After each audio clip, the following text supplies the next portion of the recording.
Welcome to Drinking Bros, presented by GhostBed.com. Welcome to Drinking Bros podcast, kids.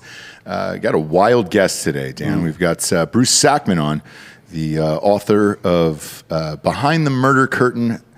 Special Agent Bruce Sackman hunts doctors and nurses who kill our veterans. Is this true? Before we went on air, Bruce, Dan and I were chatting about this. Like, this doesn't seem real. Well, it doesn't seem real unless you're a victim or the victim's families, but it's very real. And there's a history of this. Not that the VA is unique to have medical professionals who murder their patients. But in my experience, I had investigated doctors and nurses in the VA medical system that had actually intentionally murdered their patients. Not talking about a Kevorkian situation. I'm not talking about a situation where somebody is really suffering and the physician may take it upon himself to end that suffering. I'm talking about murder. I'm talking about doctors and nurses who murdered their patients. This is a phenomenon throughout the world, but right. In my former employment, I was responsible for looking at this within the VA medical system. What's the motivation behind wanting to murder these people? That I don't understand. Is it financial? Because they don't want to take on the financial burden for the rest of their lives? Actually, one size does not fit all. But I could tell you the majority of these healthcare serial killers throughout the world, including in the VA system, suffer from something called Munchausen Syndrome by proxy.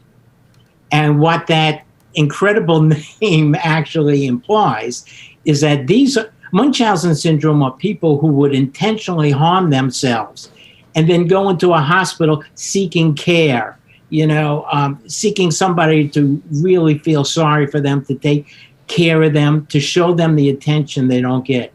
Munchausen syndrome by proxy is when an individual, sometimes it's a mom who will intentionally harm a child, but in this case, it's doctors or nurses who will intentionally harm a patient and then show the staff what a caring physician or doctor they are, particularly when a code is called. And what I mean by a code is inside a hospital, all of a sudden a person is going into cardiac arrest and the bells and the whistles go off. And these individuals, they crave the excitement of the code. So they will actually put a person into a code situation and then show off to the staff what a fantastic caregiver they are, what a great professional they are by trying to save this person. Of course, they caused the code to begin with, and more often than not, the patient does not live, but the staff is impressed with their skills. In fact, there was a nurse serial killer in Massachusetts, at the VA hospital in Massachusetts, and the doctors would say, if I ever coded, I would want this nurse to come. She's fantastic. She takes charge. She starts barking orders out to the young interns who are scared shitless and don't know what to do. And this is the excitement that they crave. This is not only true in the VA system. I mean, this is true throughout the world.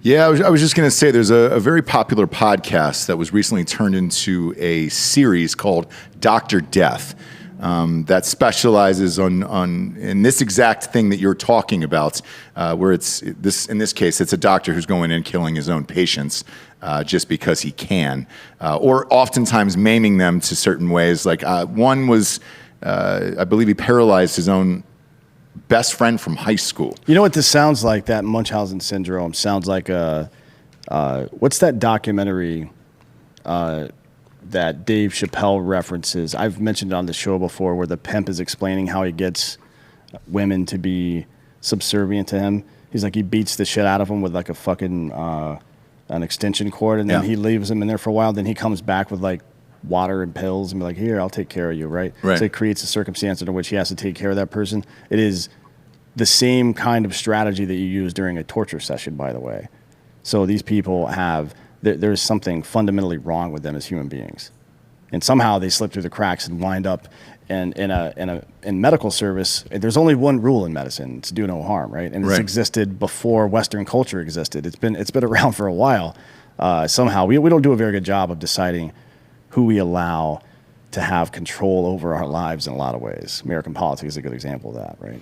Well, if you think about it, if you're so inclined, it's interesting you mentioned that, because if you're so inclined to commit a series of murders, what profession and what location might you choose? I mean, I would be an EMT, to be honest, if I was going to do it.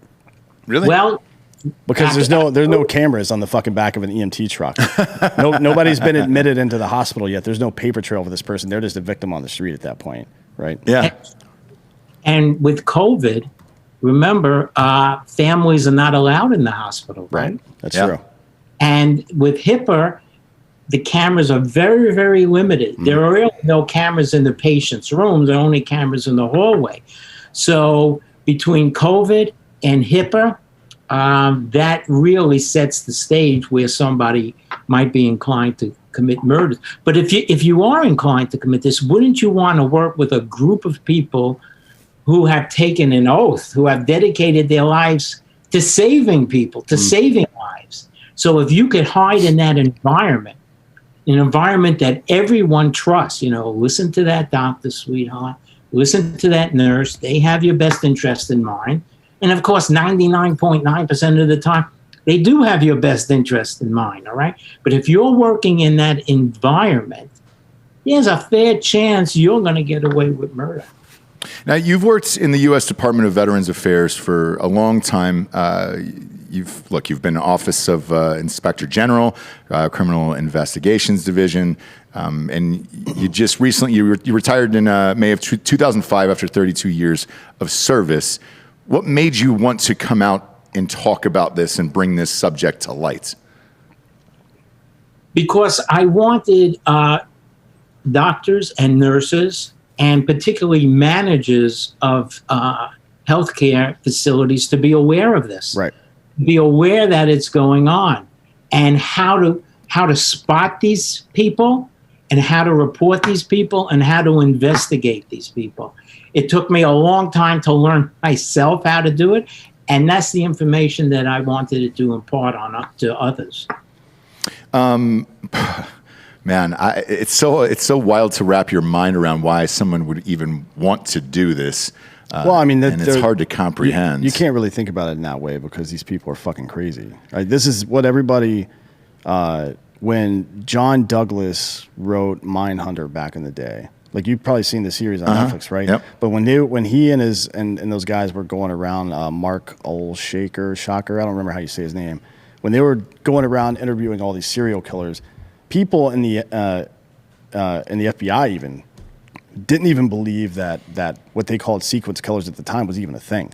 They couldn't comprehend it. It's just mindless violence that's happening. Somebody's lost their mind. They didn't understand that these people are highly intelligent and motivated, right? Which is that produces, as we've seen in various conflicts throughout the world, that produces a certain kind of enemy that is very tough to fight, right? Because they blend in everywhere they go, but they are fucking. There's a sliding scale of crazy and capable that occurs where people can actually go blend into these professions and fuck people up. You know what I mean? And we've seen that here. And I imagine now with all the hype around true crime stuff over the past 5 to 10 years, it's probably been quite a bit easier for you to communicate your message than it was for Douglas back in the day. But it's the same kind of thing. People didn't know that was a thing. And now when we see a certain type of killing happening in a certain area of the country, you can pretty accurately figure out what kind of person is doing that shit. Yeah. Right? I mean, it's the profiling that they've built is pretty good. But we're not able to do any of this profiling unless somebody like you comes around and tells everybody what they don't know. Yeah, and I want to point out there is a big difference between what you might refer to as a traditional serial killer outside of the hospital, somebody that kills maybe 6 or 7 people. I mean, maybe these people, the victims are risk takers. Maybe they're prostitutes. Maybe they go jogging at 5 o'clock in the morning by themselves. Big difference between medical serial killers. I mean, if the average traditional serial killer kills 6 or 7 people, they're amateurs. Amateurs compared to my medical serial killers. The average kills about 60 people, I would say. All right. Jesus. I mean, they kill so many people that when they finally want to cooperate, which is rare, they can't even remember themselves how many people they killed. And many of them get away with killing 10 or 15 people before someone even questions, hey, what's going on? And it usually starts like this. They say, every time that nurse Bruce is on duty, the death rate goes up. Bruce takes a week or 2 vacation, the death rate goes down. And that's the way it starts. And it doesn't automatically mean that Bruce is a serial killer, because maybe Bruce has the sickest patients. Right. And if he has the sickest patients, maybe they will expire. But throughout the world, more often than not, that's how these cases begin. And management sometimes will poo-poo it as a statistical anomaly. Well, how would you like to be a statistical anomaly, or somebody in your family to be a statistical? Well, I mean, how many times have organizations and institutions shielded the truth about something dangerous going on inside of their organization to make sure that the organization at large isn't labeled as such? I mean, the Catholic Church is a good example of that. They've gone to great lengths to, instead, if they had come out and fucking held these people accountable in the first place, the Catholic Church would be known for handling that situation. Instead, they're known for hiding that situation. Mm-hmm. But that's the easy road, right? It's tough to do PR when people that are wearing your flag on their shoulder are doing fucked up shit. I get it, but it can't be tolerated, right? Let's say you're the director of a medical center, and somebody comes to you and they say, we think this nurse maybe is intentionally harming people. Oh, that's going to go over real big, right? Well, I want to ask you a question, nurse. Did you actually see this person harm somebody? Well, no, I didn't actually see them, but it seems like every time they're on duty, the death rate goes up. So now you're the director of a hospital, and you have a couple of choices here at this particular point. You could do nothing, or you could actually criticize the whistleblower and saying, what are you trying to do here? You know what? We have a tough enough time making ends meet in this hospital. If the word gets out that somebody is intentionally harming people, you know what? It could close down this medical center. Right. We could all lose our jobs here. And there was actually a fascinating case in a place called Kermit, Texas, not involving the VA. But in Kermit, Texas, I thought you were about to say not involving Kermit the Frog. I Yeah. swear. I don't know why. My brain was like, what is he? Is he like, you don't need to caveat that. We all know Kermit wasn't involved, I think. But now I kind of think he kind of was. Yeah. So maybe you're covering it up. He's covering it up for Kermit. Is that you? Well, but this is what happened.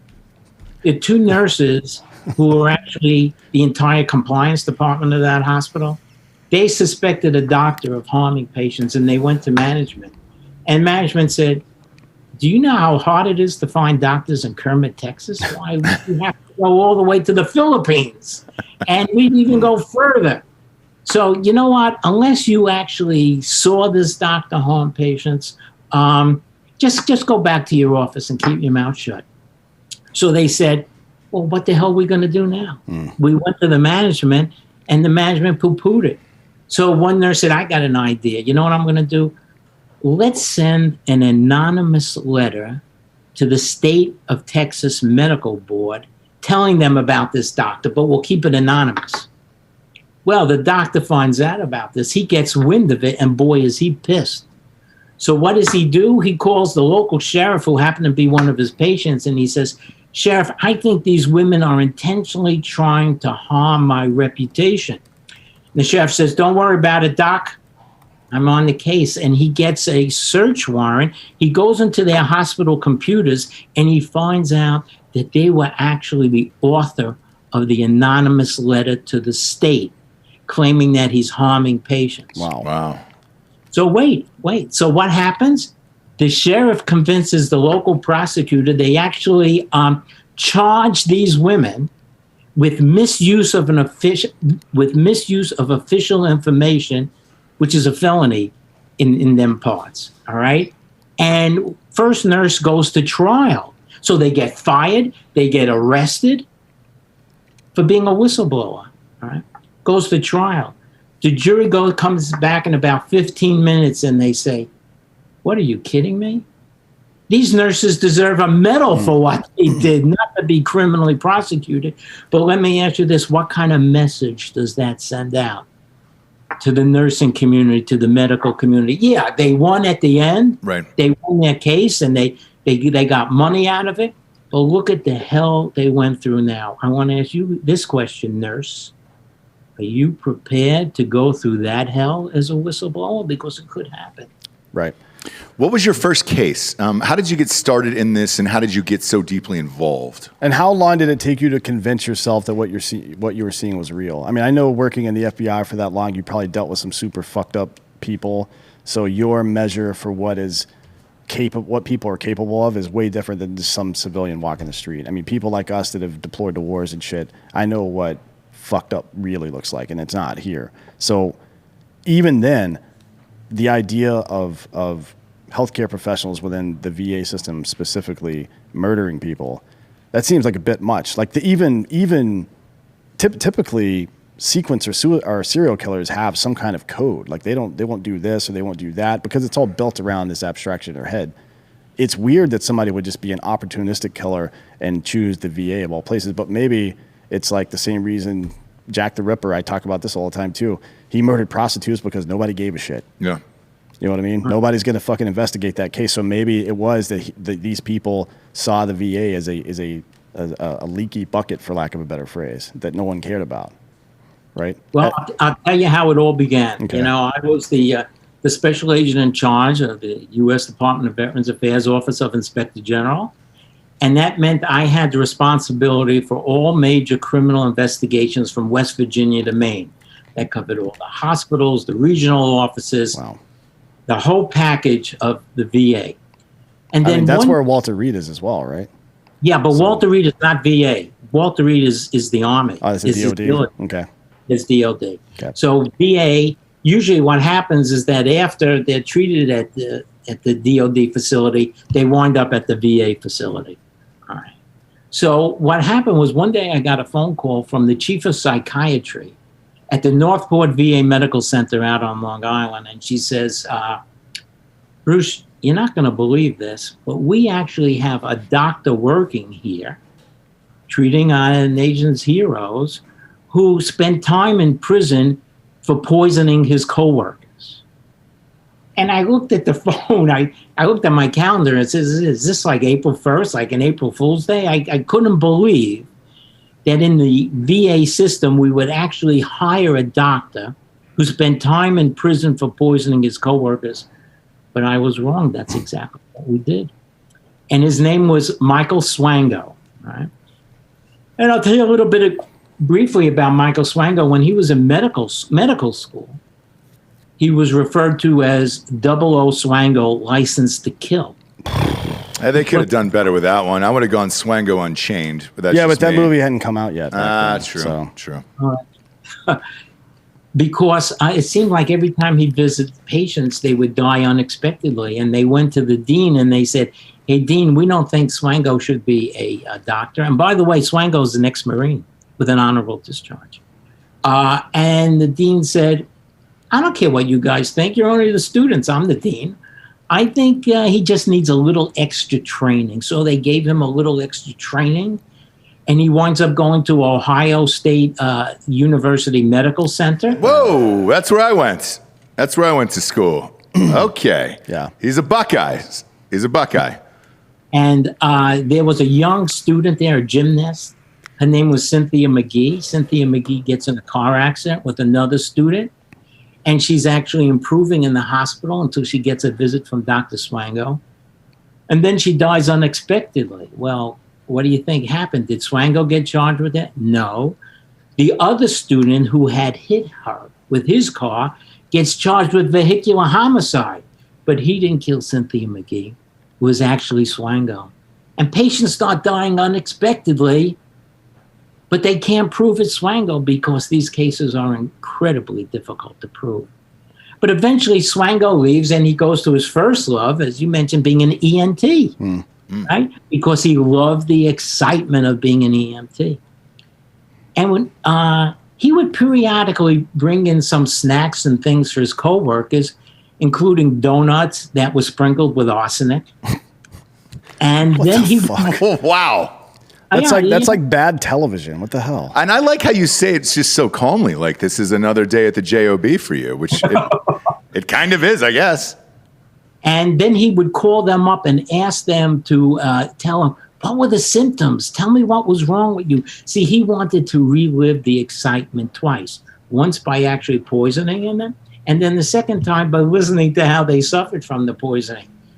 So about a month or two later, he brings in some iced tea, but these EMTs were not stupid. They had it tested. It was loaded with arsenic.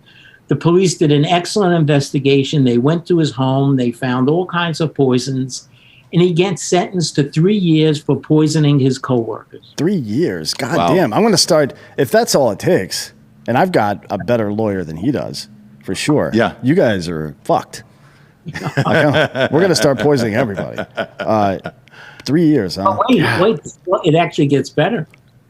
Because he comes out of prison. Now, I didn't think in the United States of America that you could spend time in prison for poisoning your coworkers and come out and be a physician, but I was wrong.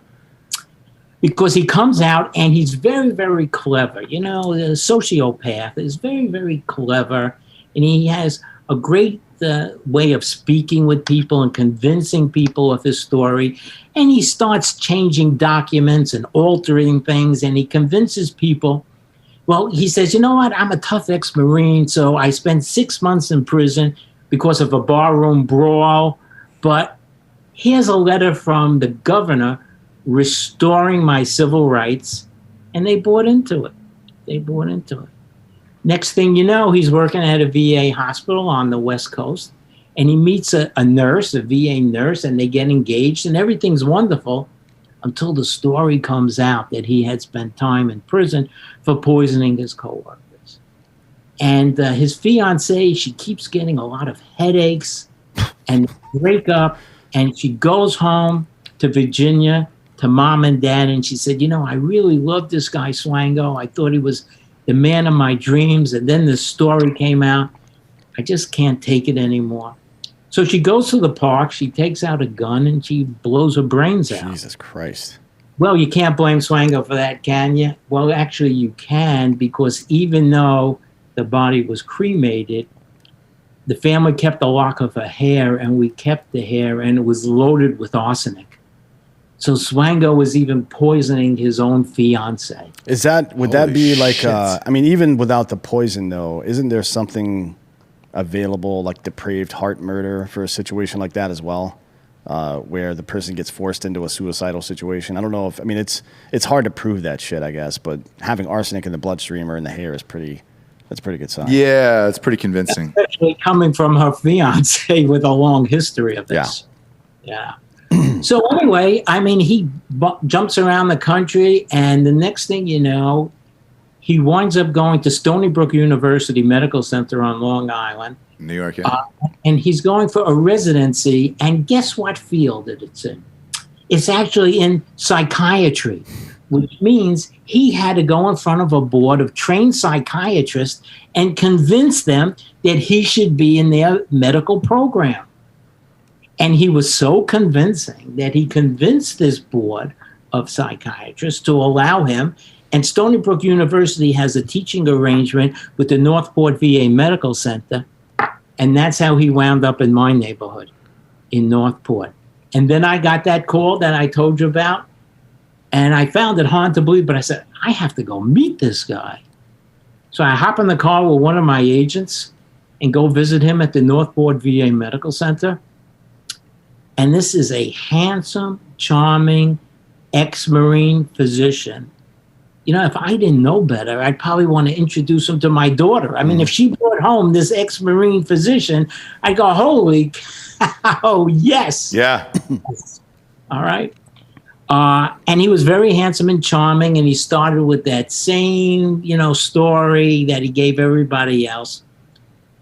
And then I said, well, that's really interesting, doctor, but, we have this story. Would you mind if I just kind of look around your room and, just kind of search here? And that's when he completely changed his tune, wouldn't allow us to search.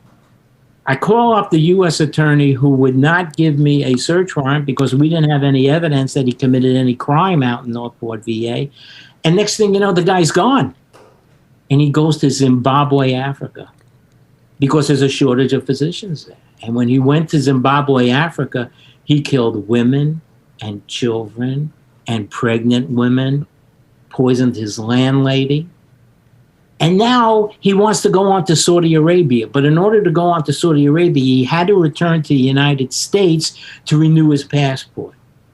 And that's when we arrested him, but not for murder, because at the time we didn't have any evidence that he murdered anybody. We actually arrested him for what I would say is every federal agent's favorite crime. That's lying to the government, false statements to the government, because he lied on his application about his background. All right. So he lied to me and he lied to the government. And now he gets, again, 3 years in jail for lying to me and lying to the government on his applications. And that gave us a window of 3 years to try to determine if he murdered any veterans at the VA Medical Center. And that's how the investigation began. Holy shit. And it turned out that he had killed several dozen people, right? Just inside the VA system itself. Well, within the VA, you know what? It's always difficult to say the exact number. Mm-hmm. And in fact, Swango himself can't even remember the exact number. I mean, we were able to positively prove that he killed 3 veterans at the Northport VA Medical Center. But he killed about 60 people around the world. And that's just an estimate because he himself can't even remember how many people he killed. And his murder weapons were, of course, supplied by the hospital, because if you're a medical serial killer, you don't have to smuggle in a knife or a gun. All the death-dealing chemicals you would want are right there in the hospital, particularly on the crash card if a code is called. So he used epinephrine, which is adrenaline, to speed up their hearts. And he also used something called succinylcholine. In the hospital, they refer to it as Sux, which is a paralytic. If they want to put a tube down you, it actually paralyzes you. And there was no reason for these people to have these substances in their bodies. And that's how we were able to determine that they were murdered by him. Man, that's unbelievable. Look, I know a lot of your cases have been featured on Discovery Health and CNN and MSNBC, even America's Most Wanted and HBO. What was the craziest one for you that you were like, man, even after solving this or figuring it out, that it still blows you away to this day? Oh, I would have to say they all have their own craziness. I mean, let's talk a second about Nurse Gilbert. Okay. All right, Nurse Kristen Gilbert in Massachusetts. Now, my vision of a serial killer had always been like a Charles Manson type. A guy with a swastika on his forehead and a crazy haircut. And here comes sort of an attractive soccer mom. He says, oh, hi, Bruce. Yeah, no, I'll speak with you. I'm bringing my kids to the game. And then when I come back, I'll chat with you. That was never my vision of a serial killer. Yet she probably killed about 30 veterans at the VA Medical Center in Massachusetts. And she used epinephrine. And she attempted to kill her husband. And, the interesting thing about this particular case is when the case is over and we went to trial, the trial actually lasted for 6 months. And that she was found guilty. And the nurses who brought this case to our attention, the whistleblowers, they went back to work and their coworkers despised them. They despise them for bringing this matter to my attention. They say, you see what you did here? Now, every time people drive by the hospital, they're not going to think about all the lives we saved. They're not going to think about all the wonderful things we do. They're going to think about Kristen Gilbert, who murdered people at this hospital. Right. Why did you have to call this guy? Why did you have to bring this to law enforcement? And that's what a number of whistleblowers have actually gone through. Well, you can certainly understand it, especially when you're trying to do good. You know, you don't want anything that negative associated with something that you're, you know, a job you go to every day where you're trying to heal people and help them survive and or live. So you kind of understand it in a way. If it's somebody stealing office supplies or getting high on fucking Percocet that they're yanking out of the pharmacy, that's one thing, right? Yeah. But when they're murdering people, there's got to be some fucking line in the sand. I believe murder should probably be on the other side of that line. You would think so, right? I mean, there's certainly some level of self-interest involved, but I've found when dealing with issues like this and whistleblowers that the bystander effect comes into play big time. Nobody wants to focus on them, especially when shit's fucked up. It doesn't matter if you're to blame or not. You could talk about the Afghanistan thing. The way Biden pulled out of this shit was wrong, but he didn't start this war. We're 4 presidents deep of this shit. You know what I mean? So there's a lot of blame to go around, but he's going to catch 100% of it. Yes. Because he was the guy there when it all fell apart. And to be honest, I feel like people are, for the same reason you fucking divert your eyes and keep walking when somebody trips or does something embarrassing because you don't want to fucking feel that shared responsibility for the embarrassment, people are going to keep their eyes straight ahead in that situation and let stuff like that happen. That is the wrong answer. Yeah. I mean, the see something, say something thing. Fuck that. Do something. Yeah, do something about it. Are you still a self-employed licensed private investigator in New York City right now?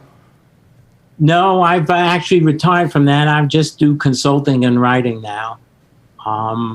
You know, I spent after I retired from the VA, I spent 15 years doing internal investigations in a very large hospital system in New York City. No medical serial killers, but a lot of other problems. You know, drug diversions and frauds and thefts and bribery. And like I said, the smorgasbord of cases. You know, you have to remember hospitals are like huge cities.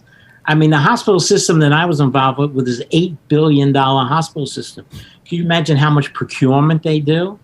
I mean, if you had a business, don't you want to do business with an $8 billion company? Sure. So might you want to, pay a bribe or something to get in? Yeah, you might. And so that was one area. And then also, we had drug diversion.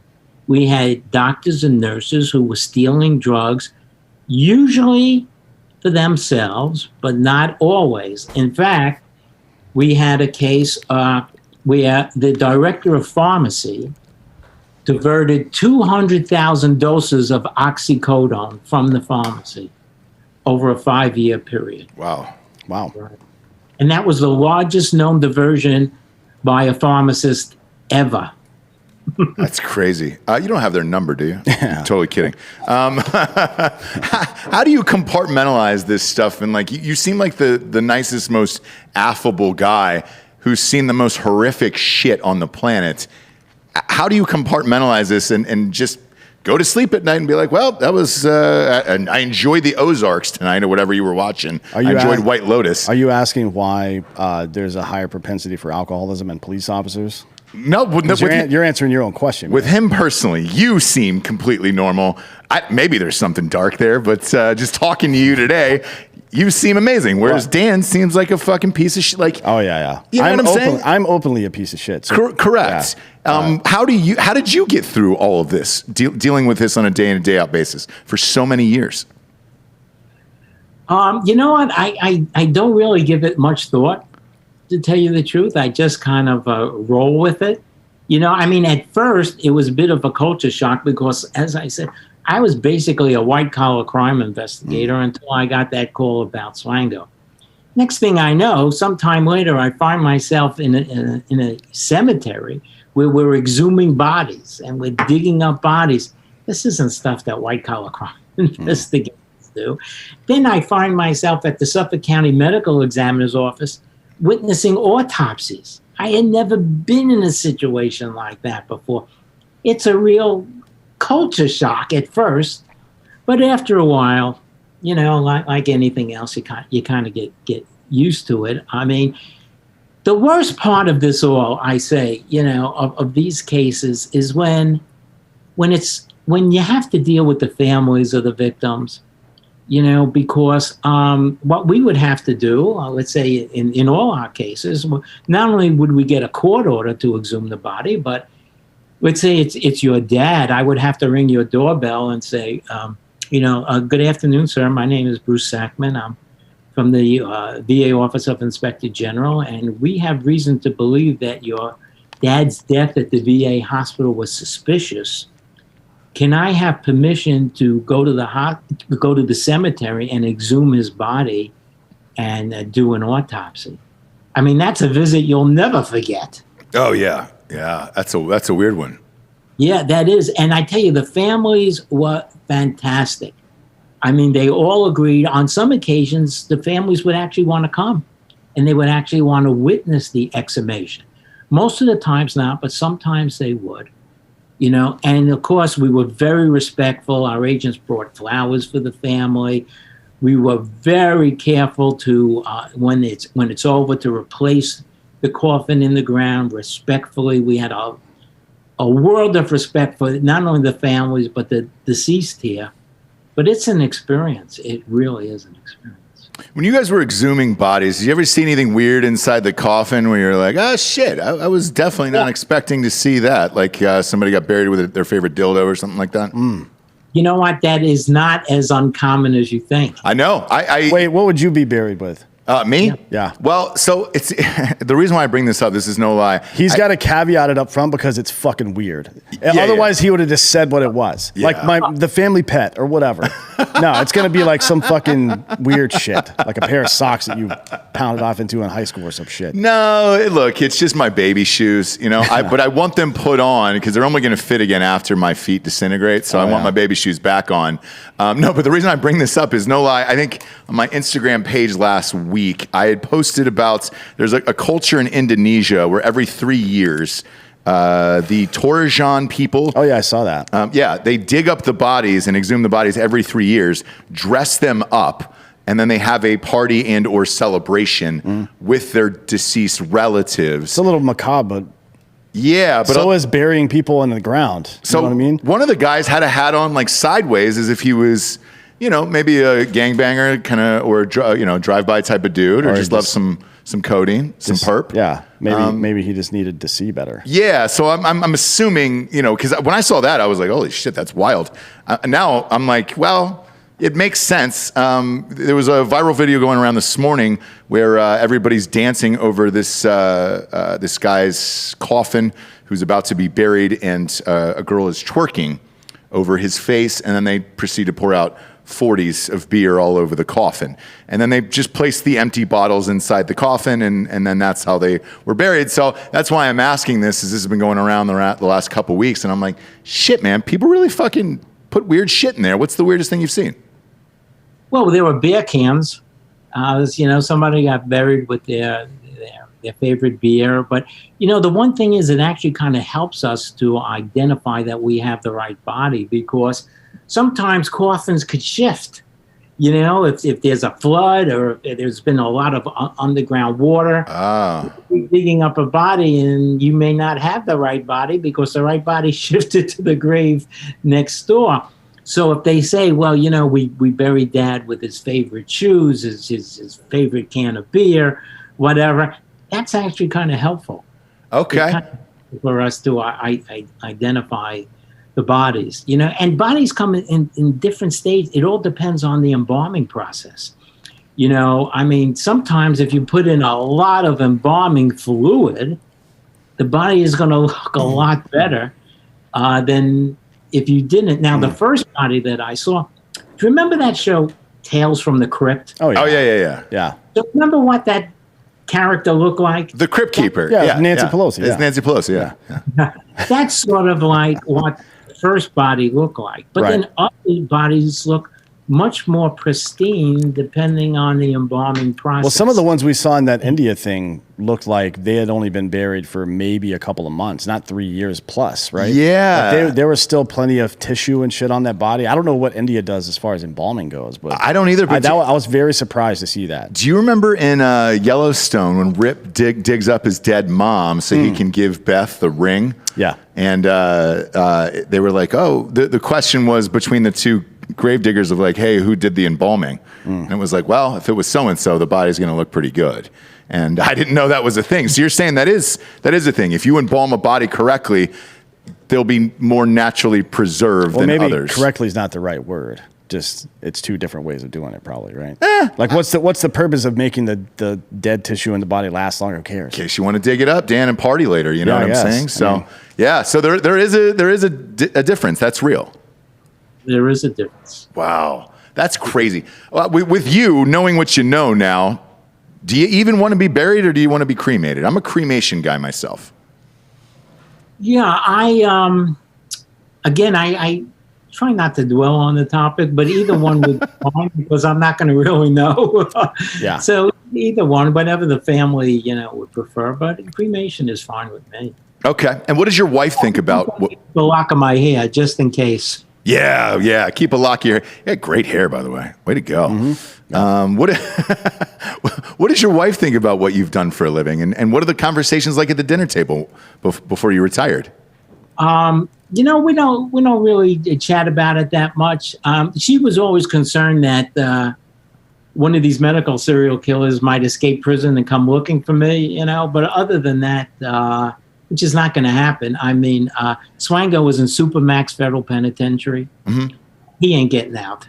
Nobody gets out of there, And Kristen Gilbert and the others are all locked away with multiple life sentences. So I don't really have any fear of that.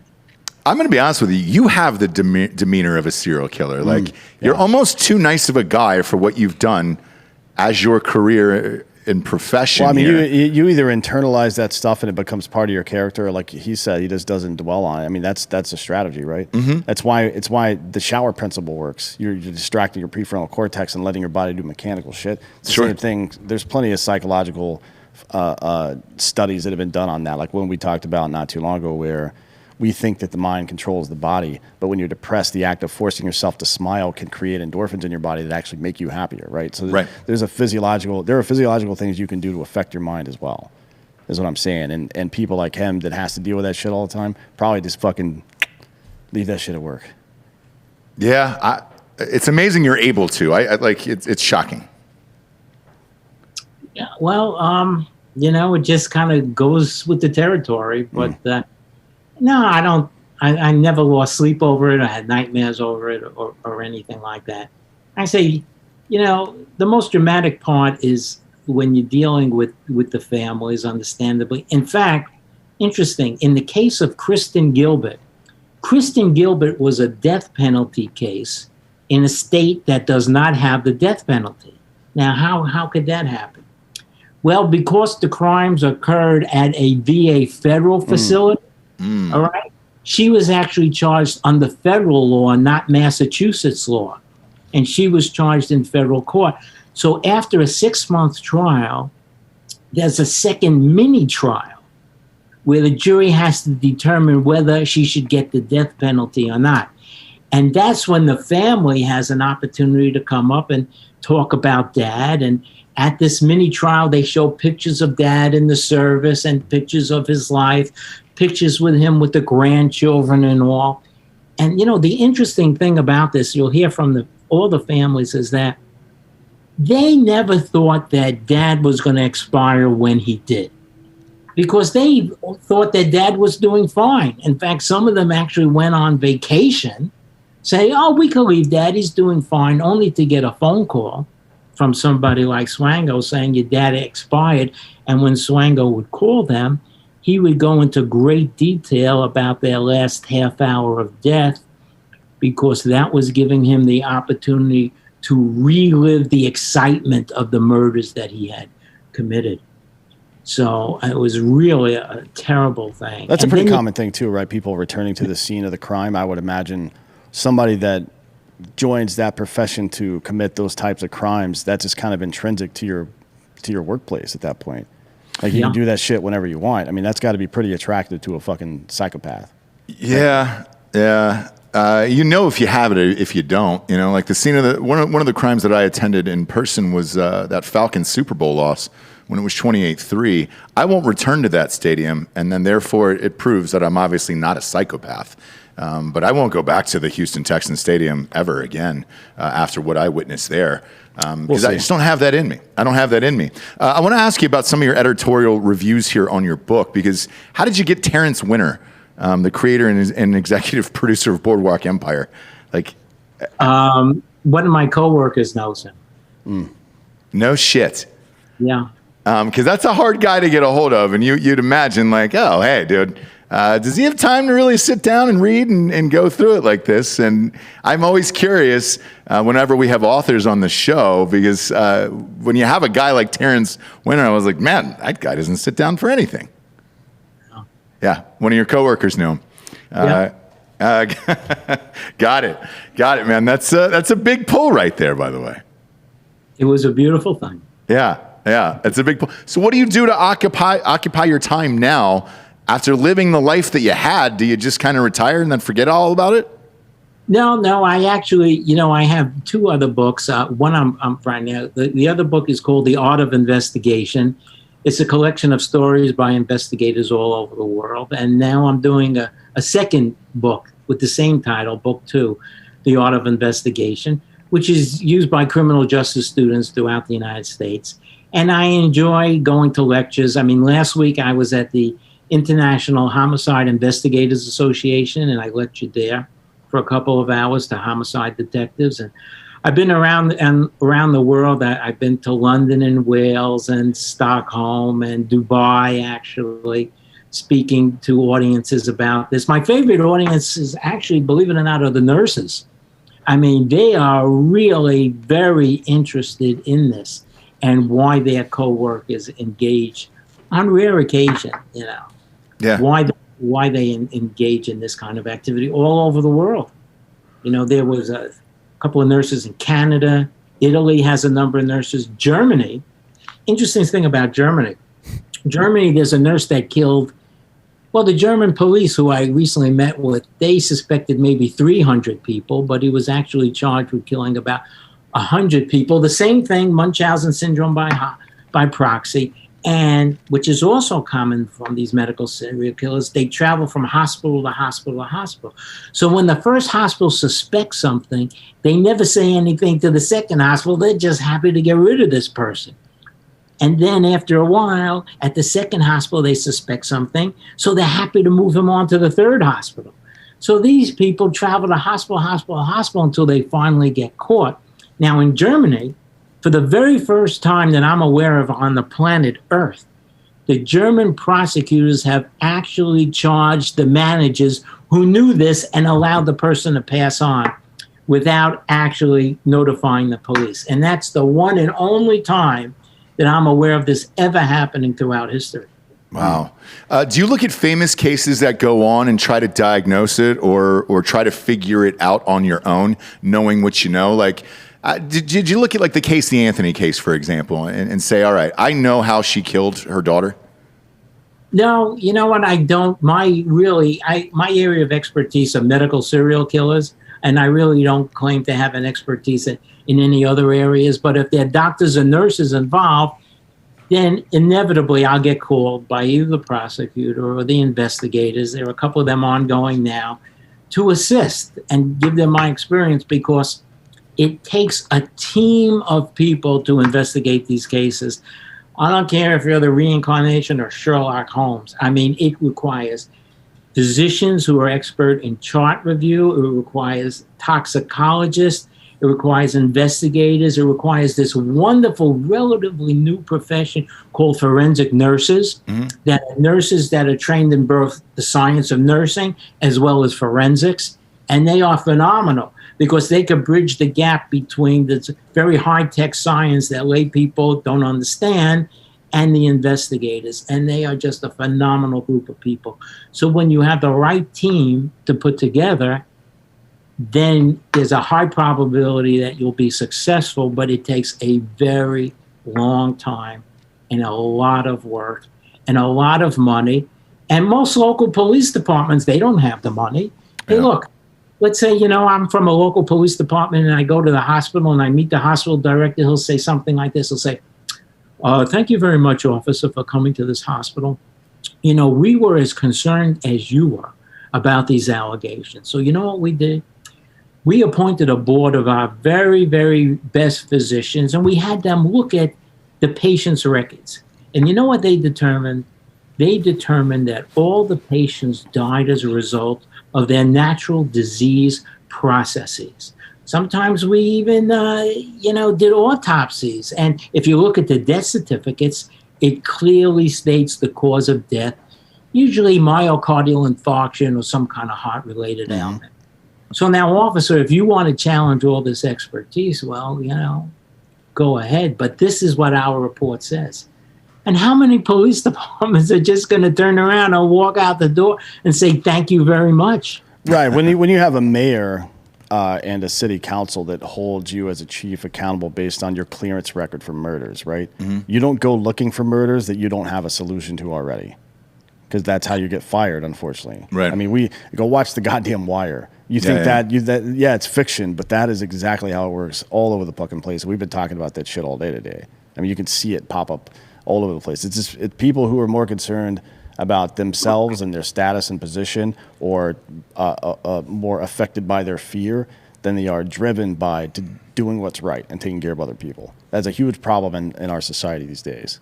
Well, I guess forever, really. Yeah. And look at it this way. Most cops don't become cops because they're good in chemistry and biology. So it's very, very easy for them to be intimidated, not only by the science, but even the law. Like, what is this HIPAA thing? And what do I need to get records? Do I need a subpoena? Do I need a court order? Do I need a subpoena that's signed by a judge? I mean, who's going to review all these medical records? You go on and on and on. So most cops don't want to do investigations in hospitals. They'd rather just turn around and walk away. Was there a case that you knew the guy was absolutely guilty, but you just couldn't prove it? Yes. There's a case in the book, in Behind the Murder Curtain, there's a case of the alleged, because I have to use that word, alleged serial killer named Richard Williams. Richard Williams allegedly killed about 60 veterans at the Harry S. Truman Medical Center in Missouri. And this is what happened with that. The FBI and the VA Inspector General started an investigation, and they could not find the cause of death. And it started the same way. Every time Nurse Williams is on duty, the death rate goes up. Nurse Williams takes a week off, the death rate goes down. So you know what? The director said, I got an idea. Let's assign another nurse to work with Nurse Williams and kind of watch him. So when the second nurse was following Nurse Williams, the death rate was fine. But when that second nurse had to take a week off or had to do something, guess what happened? The death rate went up. Right? So what's the cause of death? We could not determine what the cause of death of these patients was until my office, because I didn't normally cover Missouri, my office took a look at it. The Inspector General said, Bruce, you have been successful with these other cases. Take a look at the case of Richard Williams, even though the FBI and our own organization couldn't. So it was these wonderful forensic nurses that looked at the patient's records and said, you know what? I think he's been using succinylcholine. So we went to this private lab, and I said to the lab, can you actually find traces of succinylcholine and an embalmed tissue? And they said, Bruce, you're in luck. We got this brand new machine. It's called the High Performance Liquid Chromatography Tandem Mass Spectrometer. God damn, that's a lot of words. Right. So how does it work? Bruce, you wouldn't understand. You couldn't understand. Let me just tell you. We take a little tissue sample, and it goes through the machine, and eventually we're able to say that it's succinylcholine. So Richard Williams gets indicted for murdering 13 patients at the Harry S. Truman VA Medical Center. And then I get a phone call from the lab, and they say, Bruce, you know what? We made a mistake. We can't really say that it's succinylcholine. And unfortunately, the Harry S. Truman Medical Center is not exclusive federal jurisdiction or even concurrent jurisdiction like it was in Massachusetts or on Long Island. They had something called proprietorial jurisdiction, which means the state has primary jurisdiction, and the state prosecutor would not pursue the case against Richard Williams because the toxicology could not prove that it was succinylcholine that he used to kill people. Now, the family of one of the victims sued the VA and won. They sued the VA, and the judge says, yeah, I think Richard Williams is a serial killer.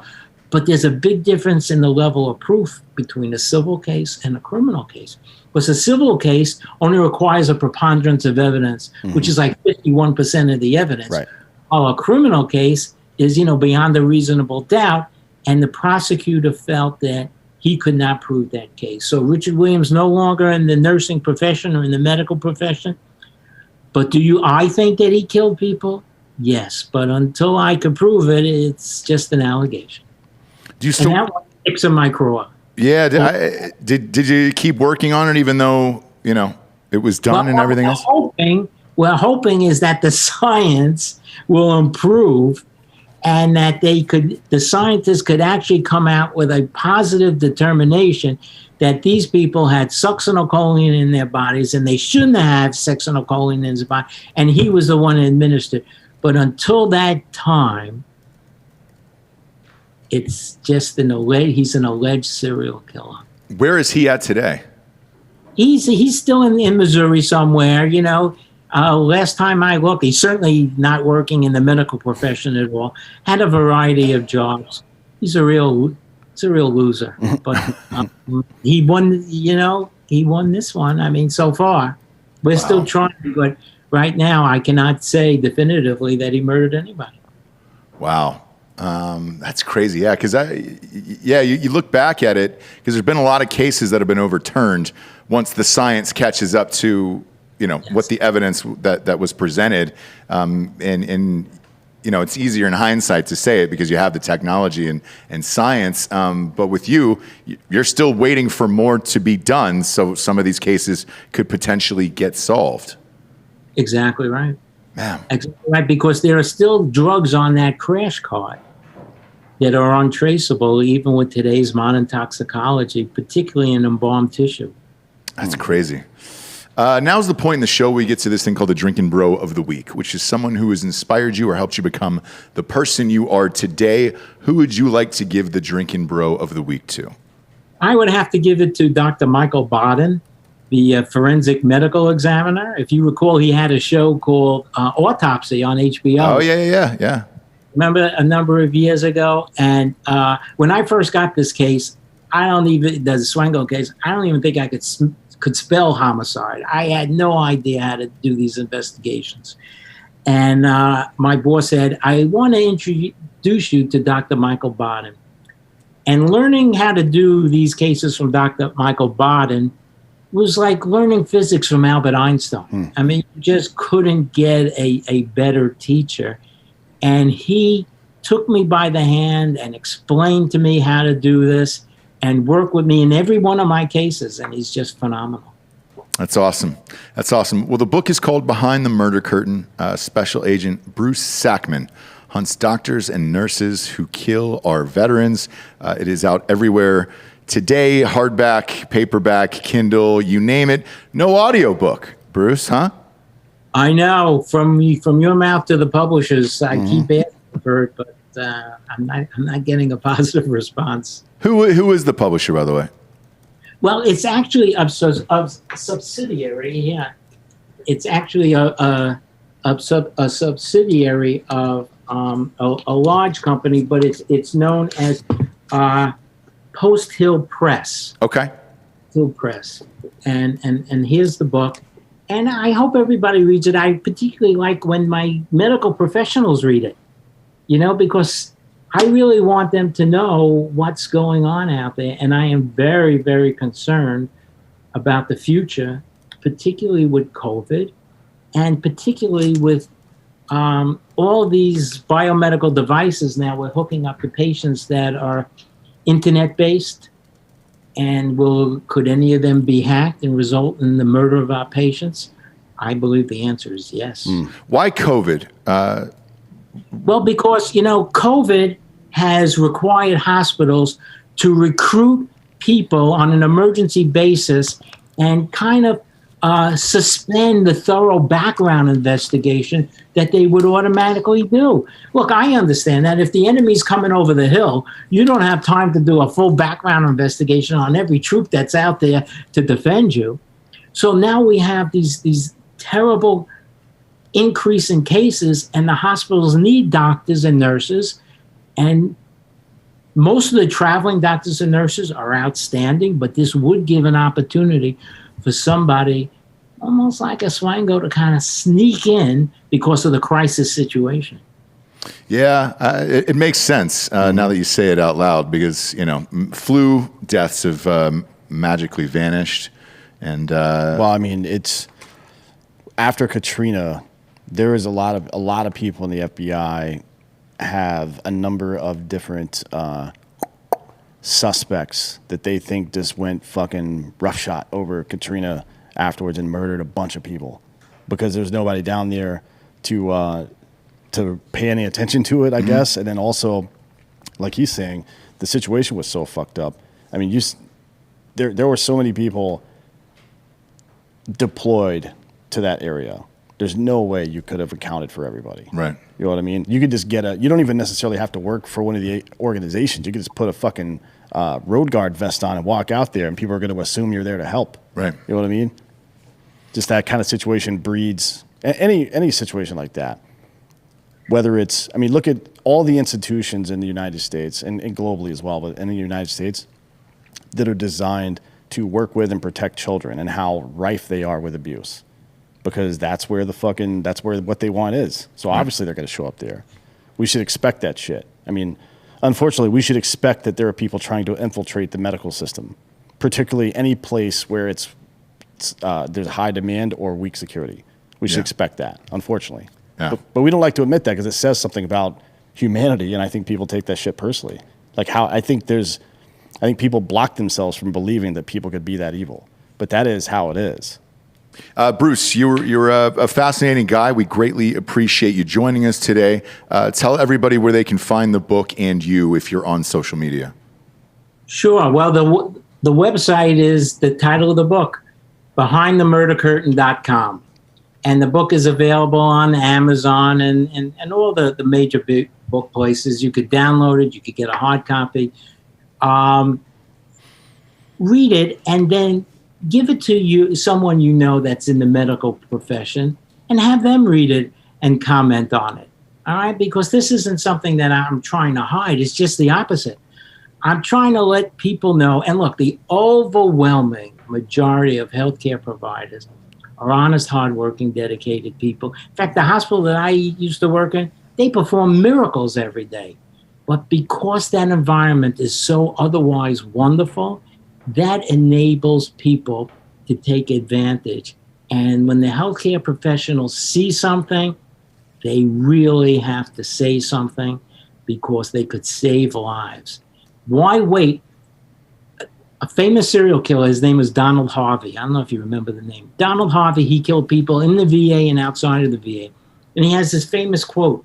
He says, well, after I killed the first 15 and nobody questioned me, the first 15? Yeah, after I killed the first 15 and nobody questioned me, I actually thought I was ordained by God to kill people. Not that outrageous if you kill 15 people and nobody even questions you as to what your activities were. So I ask my medical professional friends, if you suspect something, say something. Do the investigation. Inside the book, I have 26 red flags on how to spot some of these people. It's really not only for law enforcement, but it's for the healthcare profession.